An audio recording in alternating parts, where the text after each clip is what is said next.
Hi, my name is Patrick Donovan. I'm a high school esports coach. I actually many things. I'm actually an instructional coach at Ames High School in Ames, Iowa. This is my 22nd year in education. I've been a high school science teacher. I've been director of technology, tech integrationist. But being an esports coach is by far one of the best things I've done as an educator. There are so many positives that have come out over the last 6 years that I've been an esports coach. And this is actually the first episode of the Esports Classroom podcast. It's going to be a little project I'm going to do just to kind of share out what other esports coaches are doing in their programs, both at the high school and the collegiate level, and some other people involved with that, because I honestly do believe that esports is one of these things that should happen in every school across the country because it gives so many opportunities for students. And it's not just about playing video games. There are so many things that our kids can take away that can better set them up for the future, actually create career paths for them, but also make them better as people. And we're going to get into a lot of that, but I'm going to give you kind of a little bit about my background. Again, this is my 6 years as a high school esports coach. I started back in the fall of 2020, great COVID year. So it was actually a great time to start esports because we didn't have to travel in person to play each other. We could play each other online. But I actually went to Nevada High School. They started doing the background work. They got admin on board. They got the school board on board. They knew they had students' interest. They bought equipment. They were all ready to go. They even had a coach who was getting paid. And then I came on board that fall and I started helping out being another coach, unpaid. And I had no problem with that whatsoever because I still believe it was worth it. And we played Super Smash Brothers Ultimate that first season. I remember the kids coming out, not just high schoolers, but some middle schoolers that'd be there too because it's a little bit smaller school in Iowa. And it was just a great season. That first match we had, we live streamed so parents could watch. I even had this one little instance with one of my middle schoolers who was doing the shoutcasting, which I still refer to this day about how we have to be careful about what we say online. But since that first day of esports, I've been certain that this is a major thing that we should be doing in schools.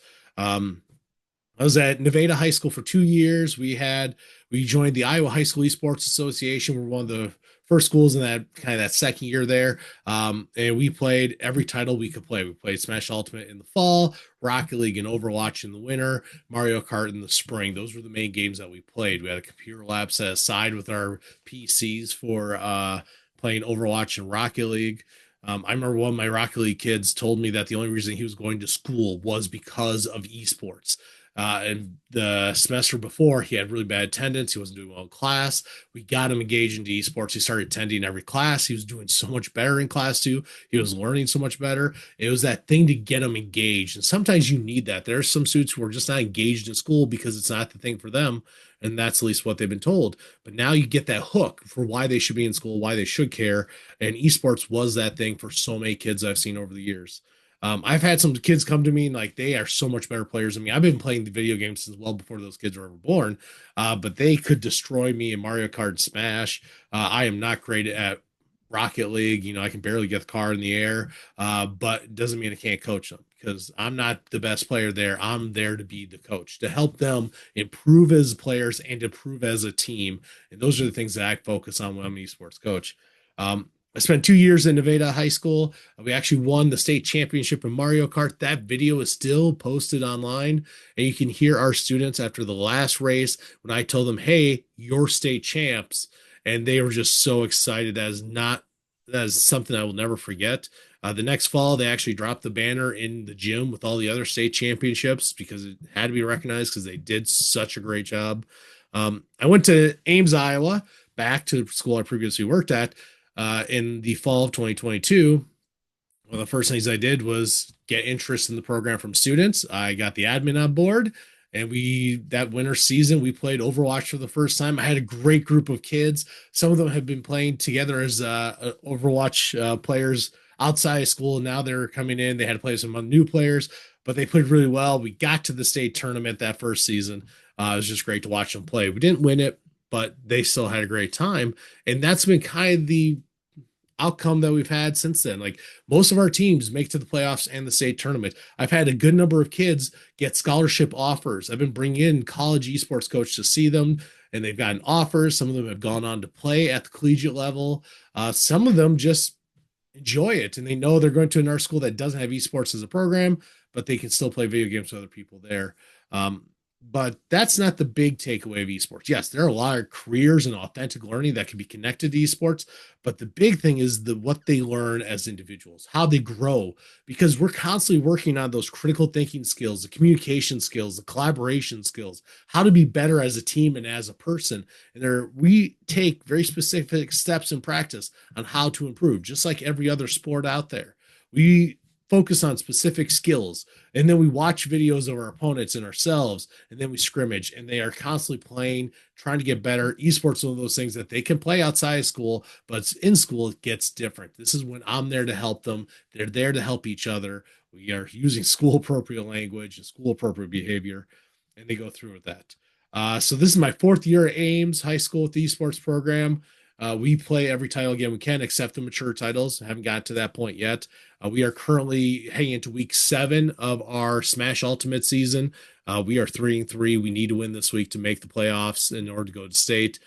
My students have been spending a lot of time focusing on various skills that they had to work on after their losses. We've been watching the opponent, trying to get ready. But there's just so many things I see in my students, because this is an opportunity for a lot of kids who may not be involved in other things. I've had a number of students that this is the only thing they do in high school. This is the only activity, and we have jerseys so they can wear their school logo on there when they're representing the school at the state tournament.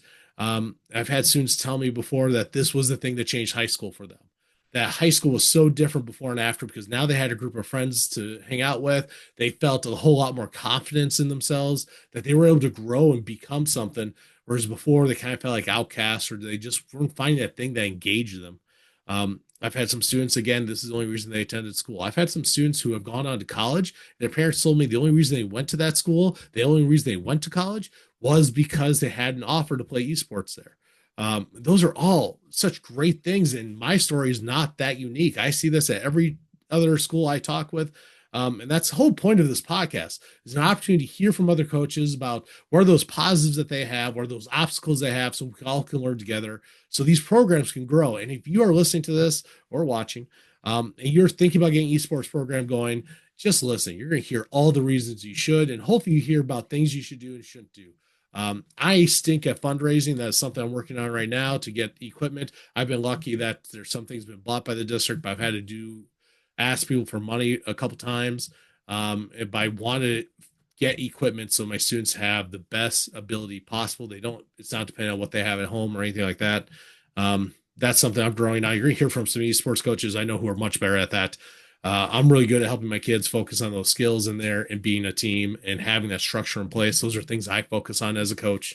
Um, but I hope you listen. I hope these episodes become good for you. I got a lot of great people lined up, a lot of great esports coaches. May have a focus on Iowa in the beginning, but I'm reaching out to some other states. Iowa just has a great state league. So we've had the opportunity to have a lot of schools, big and small, compete in esports across state, and a lot of kids that I know have gone on. A couple of my former students are national champs in Mario Kart now at the collegiate level. And it's just so many great stories that I could share with you. And I'm hoping you hear those as we talk to other coaches. So thank you for listening, and keep listening. Hopefully you can keep finding us on, I'm trying to put this on YouTube and Spotify. We'll see if we get other platforms in there, but welcome to the Esports Classroom Podcast.